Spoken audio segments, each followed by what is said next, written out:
Proficiency webinar.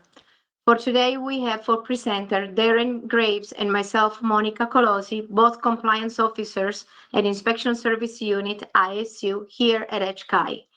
To support us, the rest of ISU team will help you answer to the questions in the background. Next slide, please. You are here for the part 2, which will go through the design professional record responsibilities. This is the second part of HCI CAP training. We had the part 1 webinar on November 7 and another one of part 1 back in June. The training, as we explained in the tip of the day, is provided by ISU. The training prepares everyone who wants to better understand the California Administrative Code. Webinars part 1 and part 2 are prerequisite to the voluntary CAP exam, and HCI will track the attendees. So you need to attend both webinars, part 1 and part 2, in order to be eligible to take the voluntary exam. You also need to attend the entire webinar and be active. If you attended the part 1 in June or in November, and you need the part 2 in order to be eligible to the voluntary CAP exam, you are at the right place. What does it mean? This webinar is one of the 2 prerequisites to be eligible to the voluntary CAP exam. If you attended both part 1 and part 2 and were not able to take the exam in July, you are eligible to take the exam this time only in January. If you took the voluntary exam and failed, you are eligible to take the exam this time only in January. For your use, we have uploaded the handout. To find it, go to the handout tab, click there. There you will find the uploaded PDF file. Depending on your Wi-Fi, it might take time to open it. Once you open, you can then download it and save it to your computer. Keep in mind that the handout is not enough to learn for the voluntary exam. The California Administrative Code, Chapter 7, is the key for the exam. The voluntary exam will take place at the HCI offices. The exam format is a closed book. Tentative dates for the exam in Los Angeles, January 14 and 15, and in Sacramento, January 28th and 29th. At the CAP exam, there are 30 multiple choice questions. In order to pass the exam, you need to get at least 80% correct answers. We will use the Scantron system. Questions at Scantron are on paper. Next slide, please. At the end of the webinar, there will be a pop-up survey. The survey will request your AIA member number. This is very important if you want the AIA credit and the CAP eligibility exam. So please do not ignore the survey at the end of the webinar. After the survey, we will then analyze the attendees from part 1 and part 2. We will determine your eligibility to take the exam, and we will send an email to each of you. For the candidates that are eligible to take the voluntary exam, we will send an email with the actual day and time for the exam. For the candidates that are not eligible to take the voluntary exam, we will send a notification email. Next slide, please. This webinar also offers AIA credit. A certificate of completion will be emailed to the individuals once approved from the AIA. This means that if you are attending the webinar as a group, the system will not recognize the individuals. So if you are in a conference room, we recommend you to go to your computer and connect individually. If, of course, you want the AIA credit and or if you are interested of getting the presence for the eligibility to the voluntary exam. Don't be discouraged if you are not eligible. Know that the webinars and the voluntary CAP exam will be once every year. So this is not the last time of this process. Next year, we will start from scratch. This means that attendance must be from new part 1 and new part 2 in 2025 and so on. There will not be a rollover attendance anymore. This was the first and only year we did twice because it was our first time. And as in any new process, we will continue to improve. Applicants that will pass the voluntary exam will receive HKI certification, and their names will be posted on HKI website. You are here for roughly 1 hour of presentation, which will allow us to fill your questions. If you have a question, please write it under the question tab in the GoToWebinar toolbox. We will try to answer all of your questions, but if we don't get to your questions, or if we start running out of time, go ahead and send the question to isu@hki.ca.gov. If you have a specific question for a specific project, please send us the email hcai@ca.gov.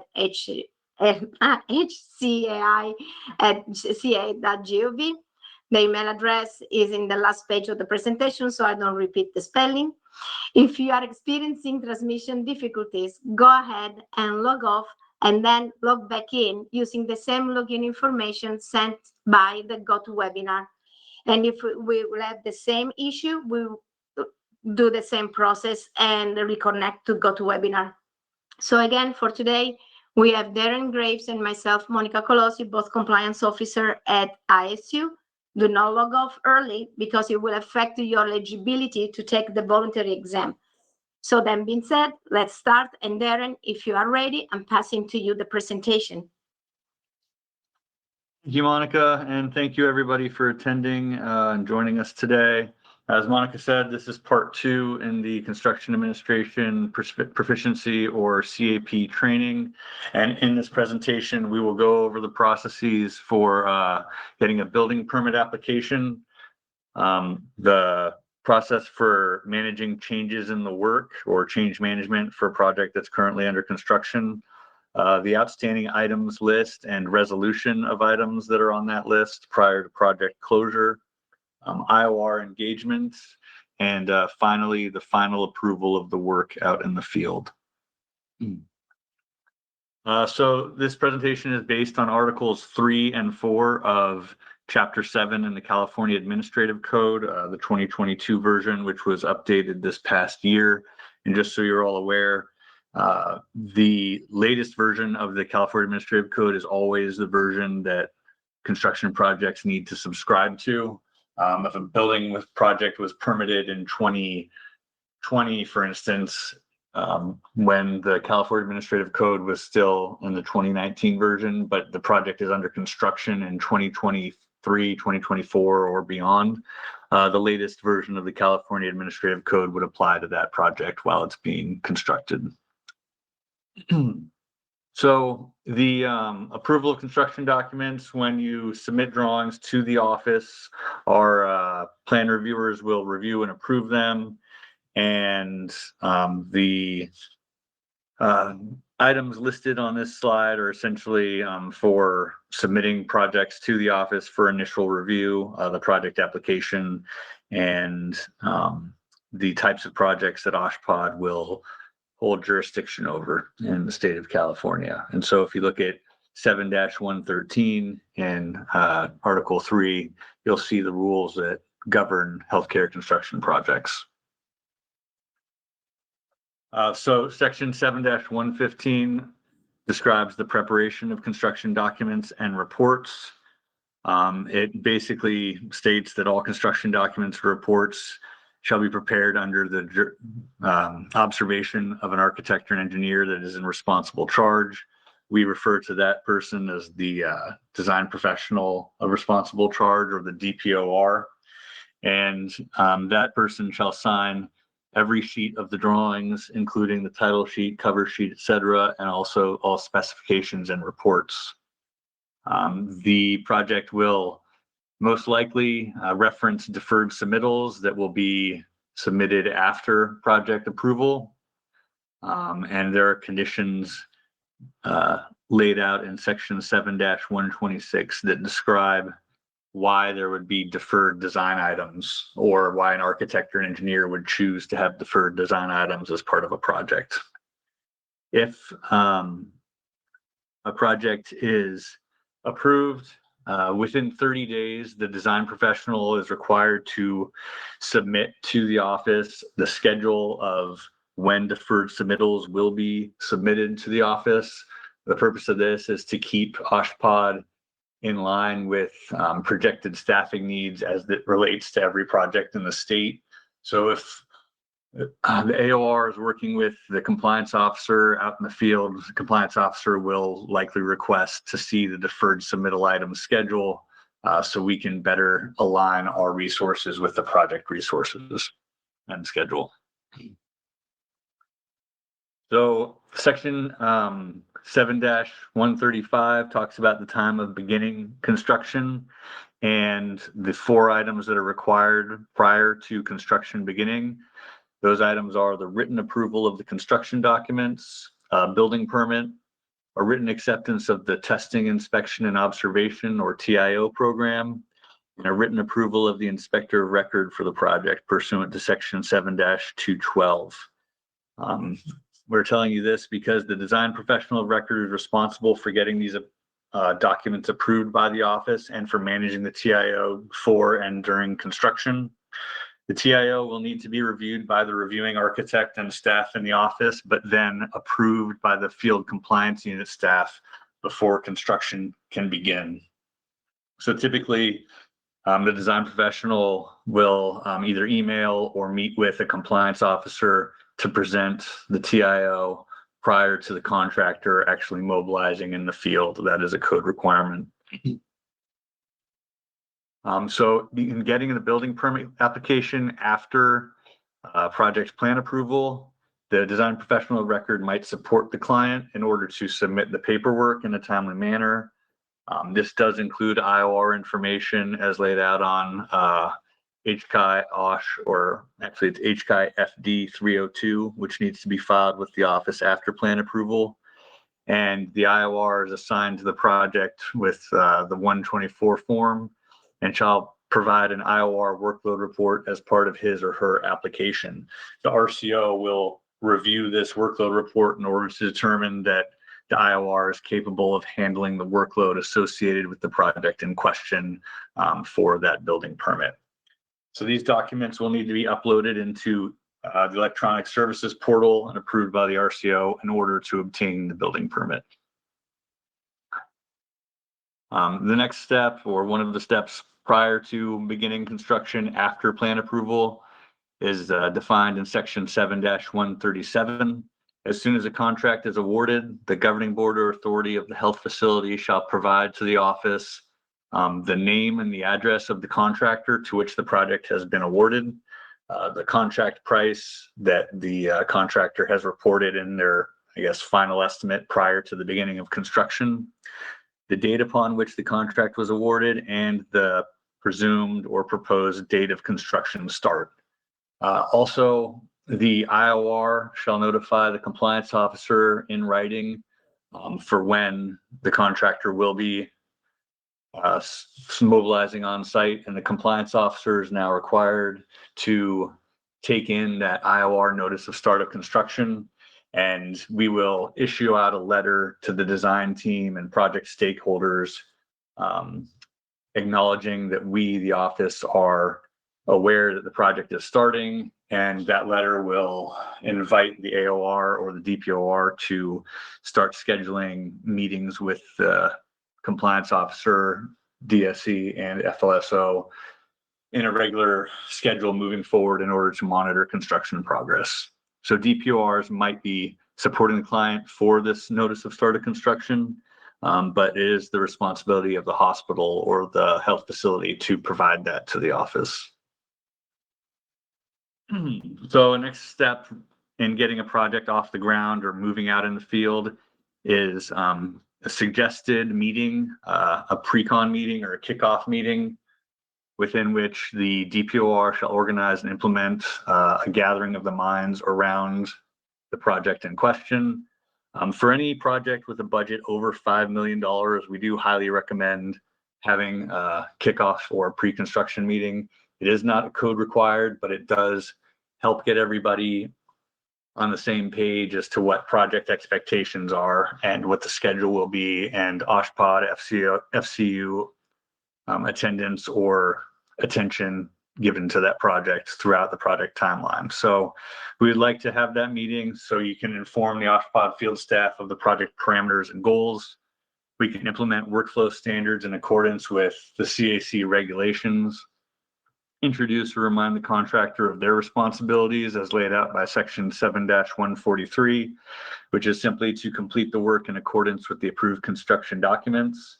The contractor shall not be the entity directing changes in the work. That is the AOR or DPOR's job, and to review the project schedule with all project stakeholders. So the meat of chapter 7 or 7-141 is really a detailed description of what administration of construction really means for the design professional. I won't read all 15 or so of these letters in the section, but I would suggest that you do read this because compliance officers, fire marshals, and DSCs will expect the DPOR to adhere to these guidelines out in the field to help keep projects on track and moving forward in an efficient manner. To summarize those points, the DPOR is responsible for administering the construction work and to observe the work of construction and earn personal knowledge. Earning this personal knowledge would be by having periodic visits to the project site of reasonable frequency and obtaining knowledge of the project from the reporting of others as to the progress of the work, the testing of the materials, and the inspection and superintendence of the work that is performed within the periodic visits. And the observation reports from the DPOR in question, meaning the AOR, SEOR, EEOR, shall be issued to the project team after a site visit. OSHPD, we're not going to always ask for them, but we will be curious as to how often these are being submitted to the project team. It's not a code requirement, but it is something that we'd like to see in order to keep communication about the project moving. The DPOR is responsible for managing the TIO in every aspect. This is not the job of the IOR. I actually had a question or a discussion with an IOR lately. This individual had lost a paper version of a TIO, and thankfully he had been issuing it back to the design professional of record after periodic sign-off line items. So we were able to manage to get back to the TIO that the DPOR had been managing throughout the project timeline. And that's how it's supposed to go. The IOR should not be the only person discussing the TIO with OSHPD field staff and managing it through construction. We would suggest that the IOR keep in communication with the DPOR after line items are signed off, so everybody's in the same loop, so to speak, about the TIO and its current status or progress through the project timeline. The DPOR is also responsible for directing any changes in the approved documents per CAC section 7-153. So TIO management can really be, I guess, summarized to identify the materials and tests to be performed on the project, identify all the special inspections to be performed on the project, along with the responsible individual or agency that is going to be performing the inspections. The TIO should identify each design professional that must, through personal knowledge, verify that the work is in compliance with the approved construction documents, and identify project milestones, at which point verified compliance reports will be submitted to the office. The DPOR is also responsible for overseeing the preparation of changes to the approved documents. What would constitute a change? From our perspective, a good rule of thumb would be that if an RFI or a discovered condition or submittal differs in any way from the approved documents or modifies the approved documents, that shall initiate a change process that the DPOR should manage. This typically ends up being an amended construction document or a non-material alteration. It's the responsibility of the design professional to manage this, not the IOR. The IOR is responsible for reporting seeming errors to the design professional, and so they should be talking to the design professionals either verbally or in writing. But once that seeming error is discovered and reported to the design professional, it is up to that design professional to make the appropriate adjustments accordingly. So the last slide talked about amended construction documents and non-material alterations. These two processes are really defined by section 7-153. A material change is a change in the work that needs to be submitted to HCI for review as an amended construction document. The work delineated by such a document shall not proceed until the ACD is approved. And rule of thumb to follow would be a new detail, a new sheet, a new construction material, an omission or an addition of project scope, or a change that requires structural calculations to substantiate it. That would require an ACD. And that is all laid out in 7-153A. If you move further into 7-153B, one will see that a non-material alteration or an NMA is to be presented to the field staff for concurrence. This is also laid out in a CAN 1-7-153B, the latest version of which was released in July of this year. And an NMA will detail a change to the documents, but this change can proceed prior to OSHPD field staff concurrence, but not until after the design professional has actually issued the change document or the NMA document to the field staff. You may present the NMA to HCI field staff either during a field visit or digitally by emailing the compliance officer, the DSE, or the FLSO. We suggest working with your respective FCU members for their preference. Personally, I prefer to look at them through email because it gives me the time to quickly review the change documents against the approved documents so I can see if it's actually a minor change or a non-material change or not. And then I will, as promptly as I can, send it back to the design professional with my stamp of concurrence. Further detail for ACDs, 7-153A will say that an ACD would be submitted for 4 major reasons. The first one would be a correction of errors in the design of construction, and it's the design professional's obligation to bring the design and construction documents back into code compliance. The second one would be changes in the scope of the work, maybe a change of use of a room or a larger project footprint or some discovered condition where potentially plumbing lines need to be capped at a different place in the building in order to affect the project area in a way that the contractor and the facility want it to be capped off. That would require an ACD to move the project scope, towards the main lines of those water supply lines, for instance. And any ACD should be submitted with a form signed by the DPOR. This is now all kind of done online through the e-plan services portal. But when you do submit the digital form, there's required boxes that you need to fill out. And they are basically asking the design professional to describe the reason for the change, provide the estimated change to the contract sum as a result of the change. And the ACDs will be either reviewed by the plan review office staff or by FCU staff out in the field.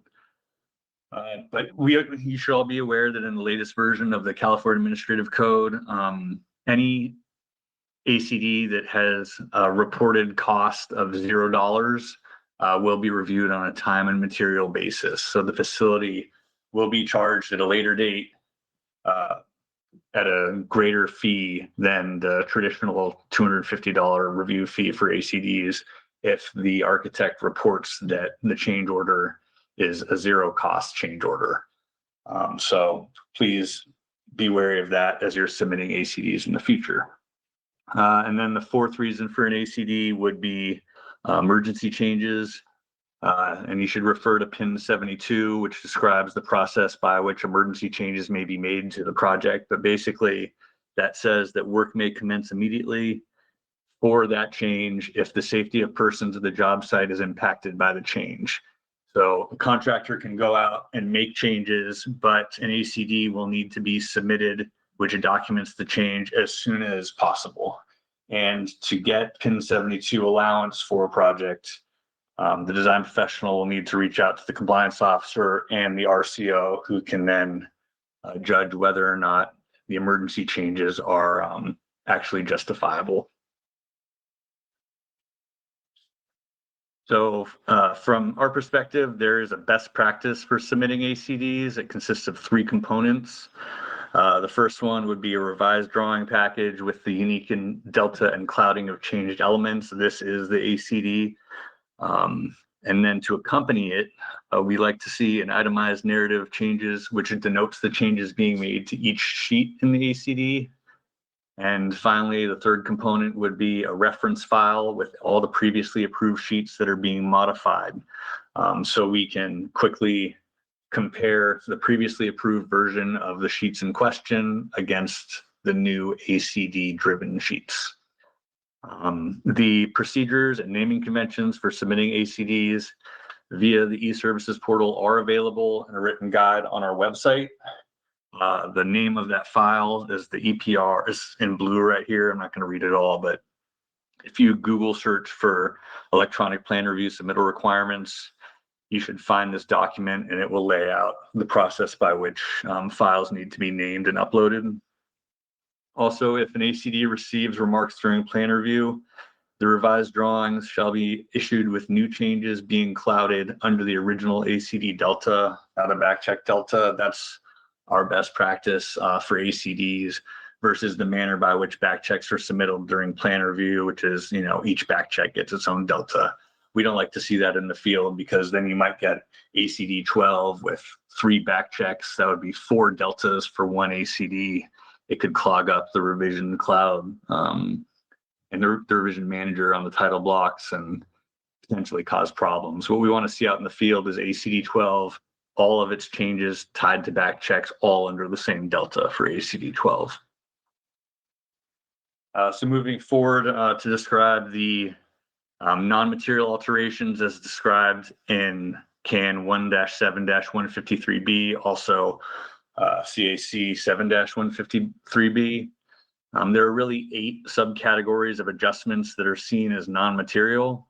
There are clarifications of plans and specifications by the DPOR, construction means and methods such as construction sequencing, substitution of equipment, products, or materials. So if the approved documents have a certain medical equipment device, which is shown as what's going to be in the project, but then the contractor or the owner wants to change it, like change the manufacturer of a sharps dispenser, for instance, and the new sharps dispenser can be presented as an NMA to that project if none of the structural calculations are required. If structural calculations are required to show that the same bracing is needed for that sharps dispenser, or it's heavier or something, then an ACD would be required. But if it's a simple substitution, that should be acceptable as an NMA.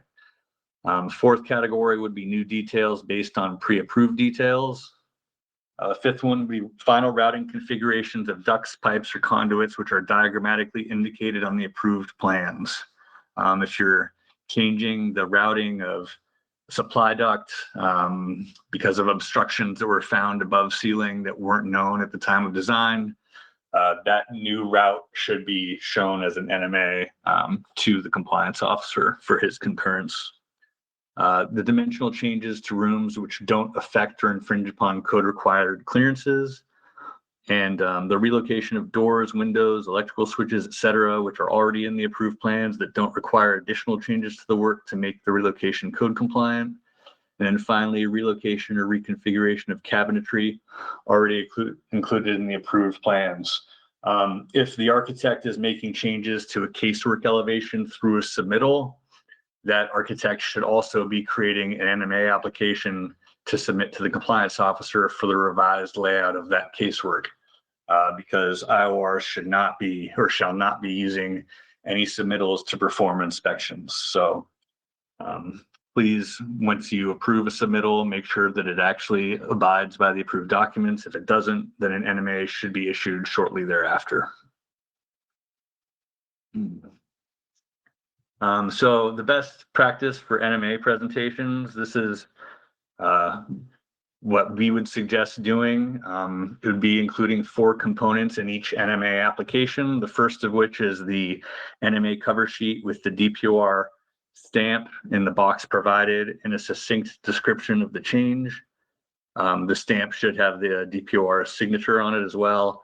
And in the succinct description of the change, please do not copy and paste the RFI response. The RFI response could be a couple of pages and a little too circuitous for us to review in a very timely manner. So we just like a simple 3-sentence description of what happened and why something's changing.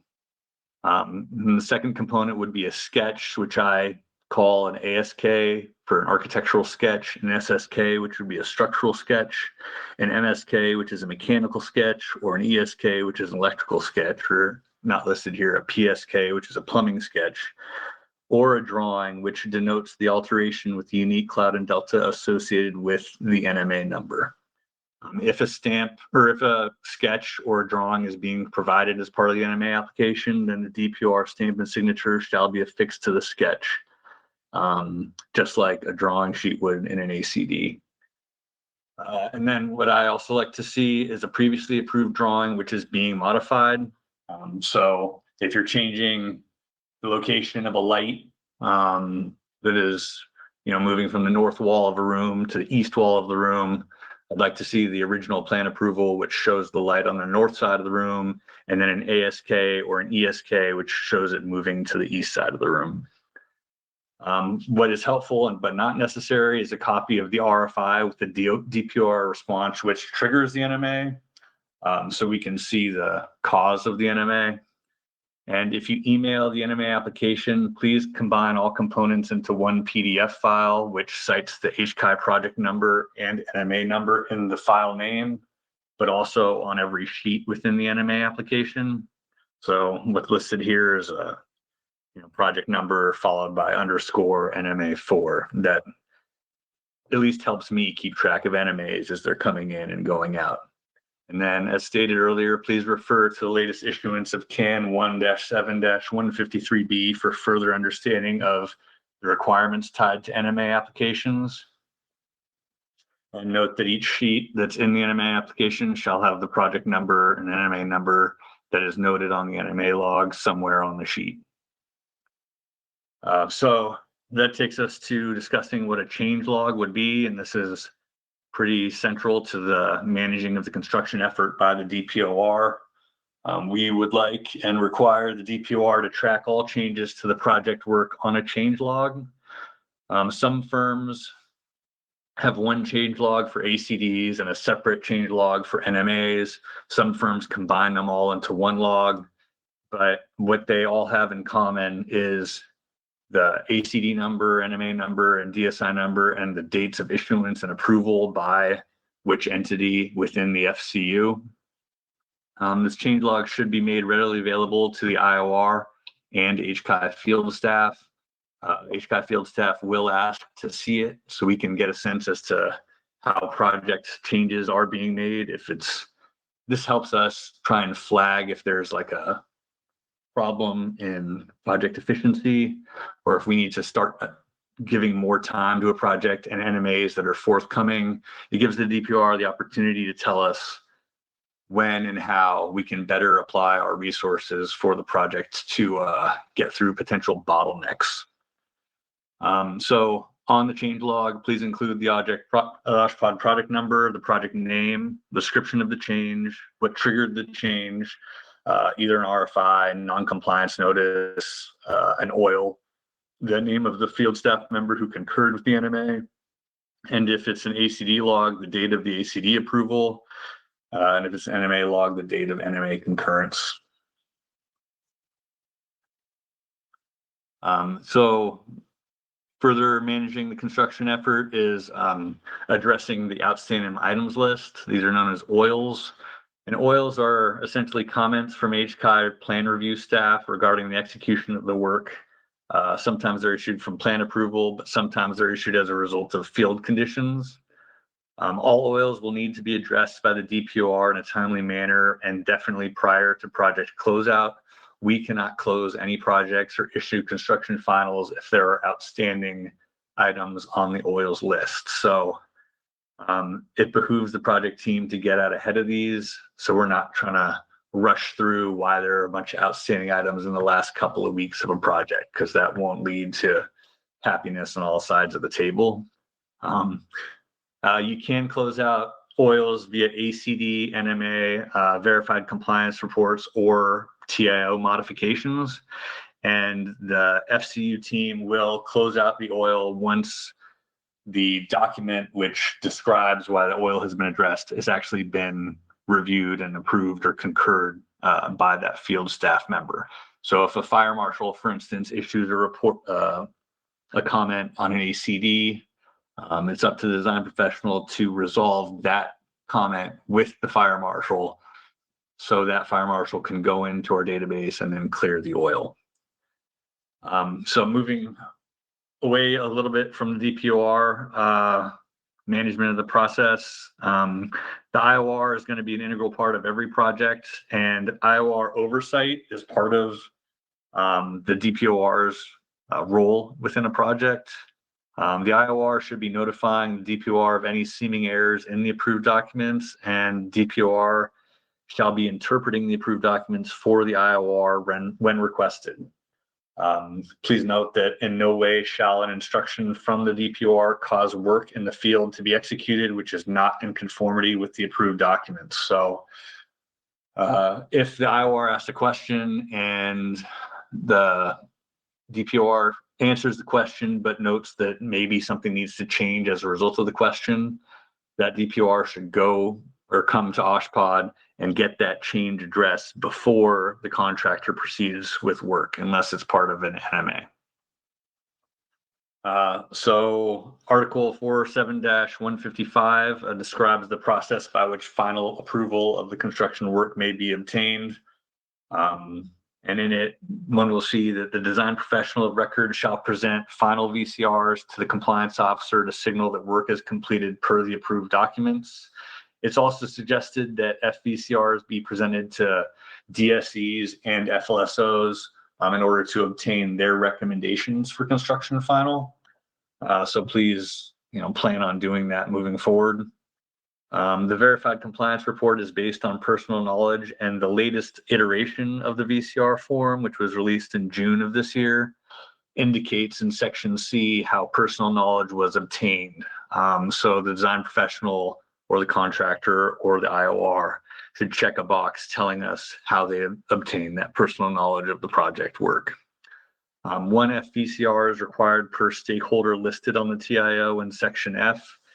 And OSHPD field staff are to have final observations based on the presentation of FVCRs. So once FVCRs are reviewed by OSHPD field staff, that gives us notice to go out and observe the final built condition in order to, if you're an FLSO or a DSE, recommend construction final. And if you're a compliance officer, to issue a construction final if all oils have been resolved, the project is actually complete per the approved documents, and all project fees have been paid by the owner, which you see down here in the second to bottom bullet. Once the DPR has collected the TIO, which has been signed off by all field staff members, every line item, and every FVCR, the DPR should be uploading those project files to EPR once the inspections are concluded and after the construction final is issued. You will receive a letter from EPR asking you to do that. And once OSHPD receives all that documentation, we will issue a letter conforming the final approval to the work to DPORs, the owner, and contact CDPH. So a little ahead of schedule, I guess, but now what?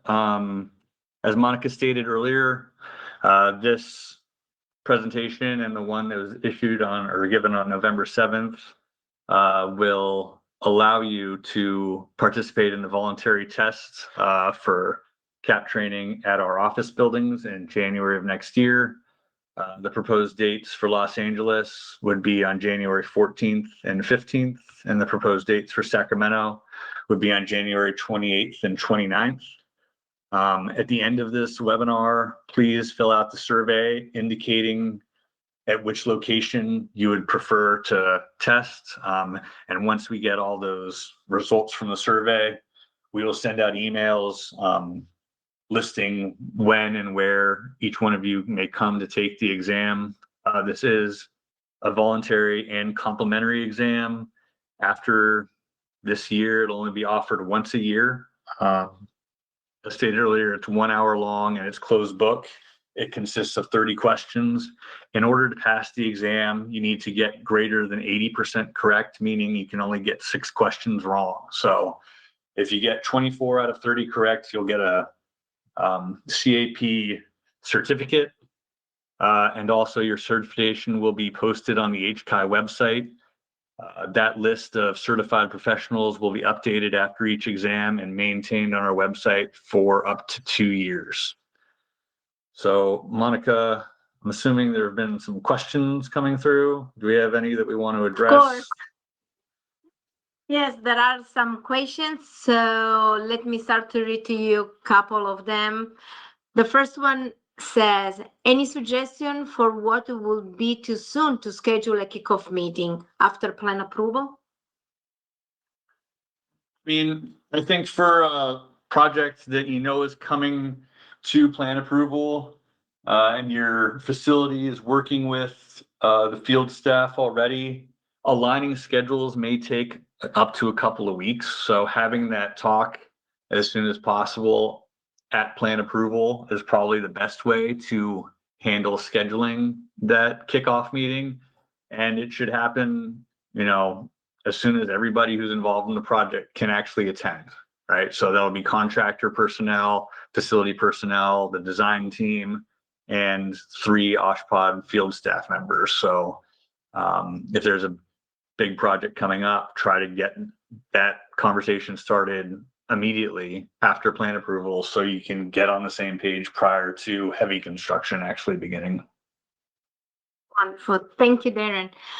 Next question. I was occasionally asked why the concurred NMA drawings were not stamped as approved by HCI field staff. Would it make more sense to have HCI stamp on NMA drawings as well, similar to how ACD are handled? If you are okay, Darren, I could start to answer to this one, and then if you want to add anything, is that okay? So NMAs are non-impacting the code, and that is the reason why there is not a stamp in the drawings. An ACD impacts the code and so has to go through a legit process for approval because, again, is affecting the code. So it needs to have an HCI stamp into the drawings. Both NMA and ACD drawings needs to be signed and stamped by the DPORs. Keep in mind, again, the 7-115 requires the primary designer to sign every drawing. So let's say there is an architectural and mechanical project. The mechanical drawings needs also to be signed, have some sort of signature, not necessarily stamp and sign, but the signature of the AOR into the mechanical drawings as well. Darren, do you want to add anything on that? The CAN that describes NMA, document control and processing states that OSHPD field staff are only to concur with NMAs by stamping the NMA cover sheet. Right. The NMA cover sheet has a box for the DPOR stamp and signature, and right next to it is the box for HCI concurrence. So that's where we're asked to notify everybody about our concurrence. Sketches or 30x42 sheet drawings, which are issued as part of the NMA, don't require the stamp because the NMA requires the cover sheet as part of it, right? So out in the field, if there's a concurred NMA, it should include the cover sheet as well as all the associated drawings, which are also listed on the cover sheet.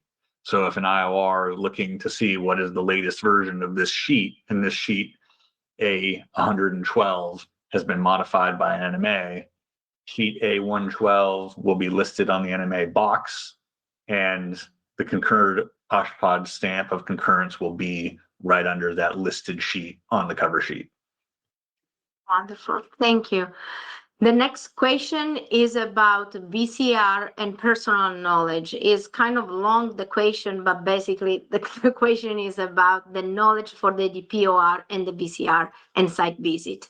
The question reads, I'm having a difference of opinion with the AOR and IOR. The two personal knowledge components, site visit and reporting versus site visit or reporting. Clearly, the text says and. The AOR is stating because they have the report, they don't have to visit the site, not even for VCR. Thoughts? If the AOR doesn't have the time or can't get to a site because of distance issues, they can issue a VCR based on the reporting of others, right? That's what Section C on the VCR actually allows them to do. It's not required that the AOR comes out and personally visually inspects the work prior to issuing an FVCR, but we do want to know if they did that, then they should check that box. But if they did not, they should check the box saying they obtain knowledge based on the personal or on the reporting of others, which is allowable by code. So I would go to the code to answer that question. It sounds like the AOR is working within the confines of the code if they're not going to the job site. But for large projects, we do recommend that the AOR actually does go out and see it. Yeah, and also try to, especially for big projects, to periodically to go to the job site to actually see the status of the project. It happens that the AOR has the actual project manager to go to the job site. So the AOR, like Darren, you're saying, doesn't go to the job site, but their PM, their project manager is basically feeding the AOR with the legit information because the PM is going to the job site. Thank you. And there is another question that it says, what does submittal mean for HCI? Is that okay if I start to answer and then you add? Is that okay, Darren? Yeah, of course. Okay, so for submittal, there are the deferred submittal, which they are part of the document. They are legit part of the construction document, and they are considered as a change order once they are added into the project. The other submittal that is common use, like submittal or shop drawings, HCI doesn't consider at all. So there are two different submittal. One is the deferred submittal, which is the legit part of the approved construction document. And then there is that submittal, which is considered as a tool, and HCI doesn't consider those. Do you want to add any other thing?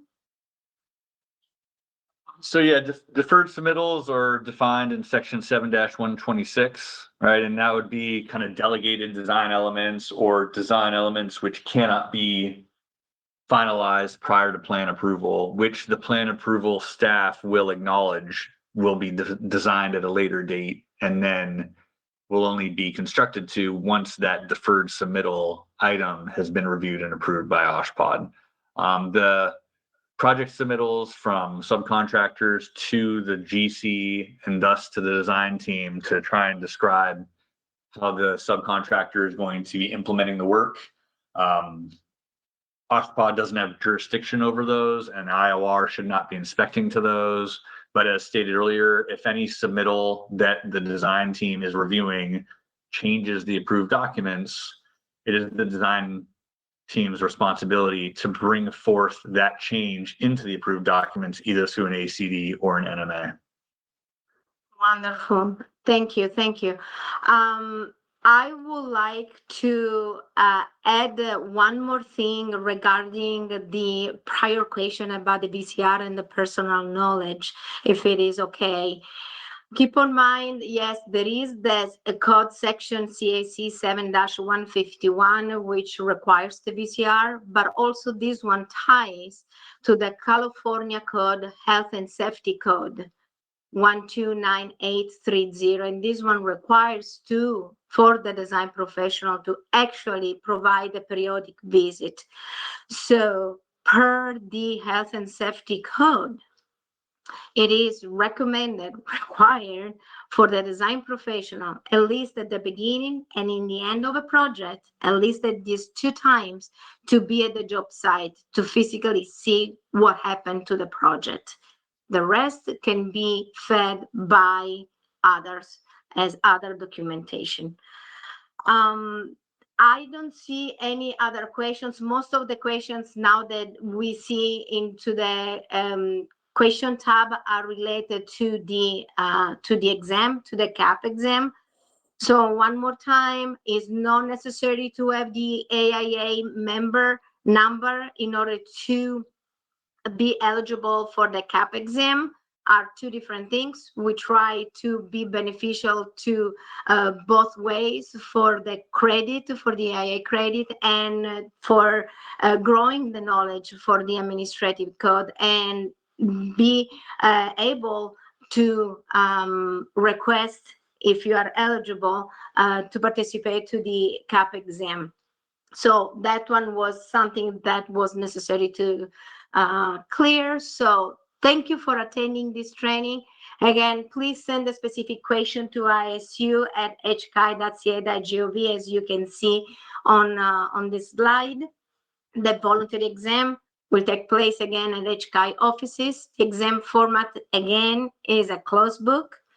The exam dates are January 14 and 15 in Los Angeles and January 28 and 29 in Sacramento. At the end of this webinar, you will receive the survey. In that survey, you will register to the exam. So if you log off earlier, you will not get the chance to register. And then we will review your eligibility and then attendance, and then we will send to you the email as we said before. This concludes our presentation for today. We truly want to thank you for your interest to expand your knowledge on the California Administrative Code. So until next time, stay healthy, stay safe, and happy holidays.